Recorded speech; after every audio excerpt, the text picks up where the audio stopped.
Morning, sit down. Počkej, ať to začnu. Ne, Jste se mohli někdo zvednout.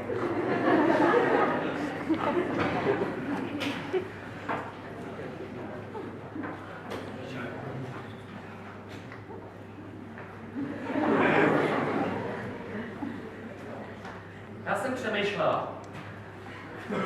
Seděla jsem tak doma nad kafem a víte, přemýšlela jsem nad vaší třídou jako celkem. Víte, ten váš kolektiv a celkově, víte, už vás učím docela dlouhou dobu a chápejte mě, nemyslím to zlé, ale z vás prostě není cítit ta energie. Víte, já přijdu do té rodiny a snažím se vám dávat jako opravdu ze sebe toho hodně. Ono to je jako ono toho člověka vyčerpá, ono to deprimuje. A z vás jenom tak sedíte a tupě zíráte. A vůbec nás nechválíte. Jak nechválím? Tak dobře, uděláme si takovou zpětnou vazbu.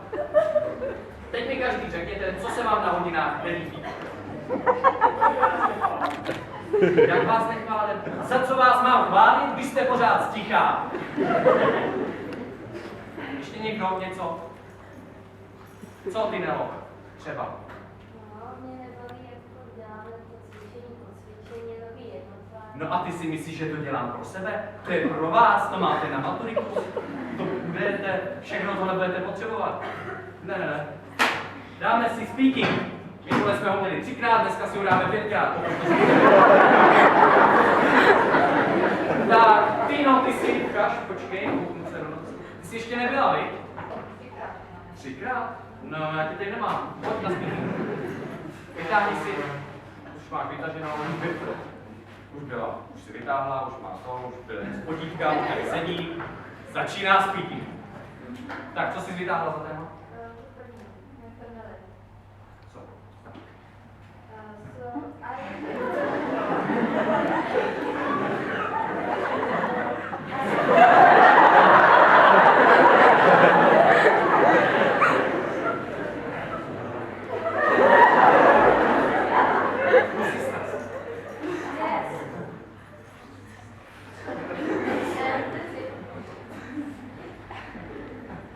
No, tak Tino, co bych ti řekl? Tak třeba neříká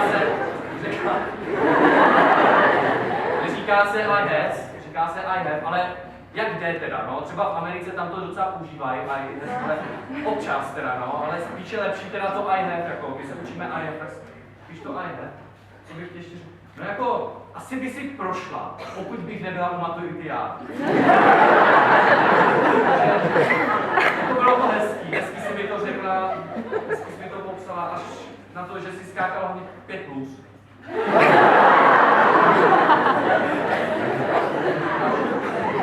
Tady máme dalšího. Dáme si nějaký překlady. Tak třeba Hanko, přelož, najdete si stránku 20. Ještě nezvoní. Tak, Hanko, najdi si stránku 25, překládej první větu. První přečti, potom přelož.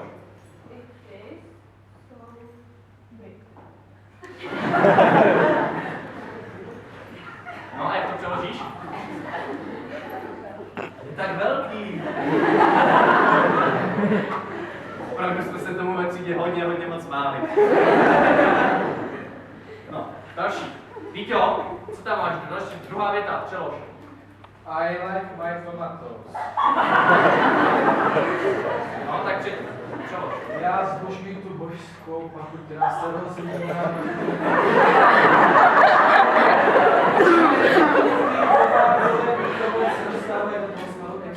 Víťo, stačilo říct, že mám rád svá rajčata.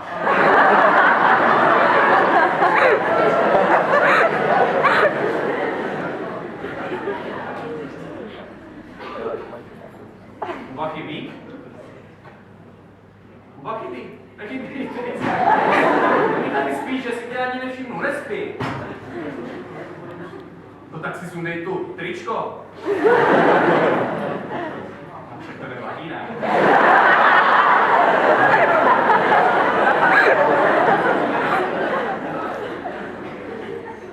A? Za 3 minuty zvoní.